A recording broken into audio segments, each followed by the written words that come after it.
கௌரிகிஷன், நீங்க எவ்வளவு படம் தமிழ் மலையாளம் நடிச்சாலும் 96 படத்தை அந்த ஜானுவை வந்து யாரும் ஃபீட் பண்ணவே முடியல. அந்த படத்தோட ரீச் இன்னும் இருக்கா? அதை ஃபீட் பண்ண மாதிரி படங்கள் பண்ணணும்னு நினைக்கிங்களா? அந்த கேரக்டர் இவ்வளோ தூரம் நிற்கிறதுக்கு என்ன காரணம்னு நினைக்கிறீங்க? 96 ஒரு கல்ட் மூவி. ஸோ அது எனக்கு தெரிஞ்ச ஒரு டைம்லெஸ் கிளாசிக்காக தான் இருக்கும். இப்போது நம்மளுக்கு அன்பே சிவம் இல்லை அப்படி நம்ம யோசிக்கும்போது அந்த ஒரு ரொமான்டிக் ஜானரில் 96 will always be there. So அதோட லவ் அண்ட் அக்செப்டன்ஸ் தான் எனக்கு கிடைக்கிது. I am very blessed for that. But as a என்ன சொல்கிறது, பர்சனலி எனக்கு இன்னும் கொஞ்சம் வெர்சடைல் ஆக்டர்னு ப்ரூவ் பண்ணணும். அதுதான் நான் ட்ரை பண்ணிகிட்டு இருக்கேன் by doing different kinds of roles. இப்போது அதர்ஸில் கூட இந்த for the first time I'm doing playing a character as a doctor. So அதுக்காக என்ன தேவை இருக்கோ அதெல்லாம் என்னோட சைட்லேருந்து நான் பண்ணியிருக்கேன் ப்ரெப்ரேஷன் வைஸ்.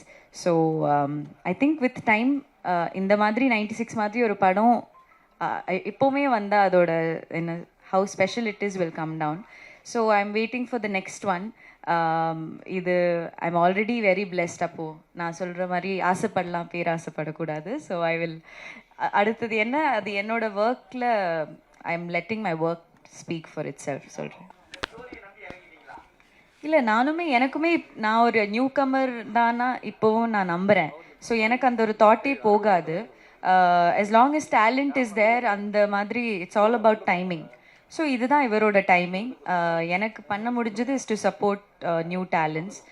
என்னோட கரியரில் அப்படி கொஞ்சம் பேர் இருந்ததுனால நான் இந்த அளவுக்காச்சு வந்திருக்கேன்.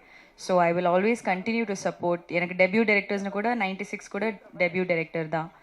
ஸோ ப்ரொடக்ஷன் ஹவுசஸ் அடியே இதுக்கு முன்னாடி நான் பண்ணுறதெல்லாம் புது ப்ரொடியூசர்ஸையும் நான் நம்பி போகிறேன். So I will continue to do that.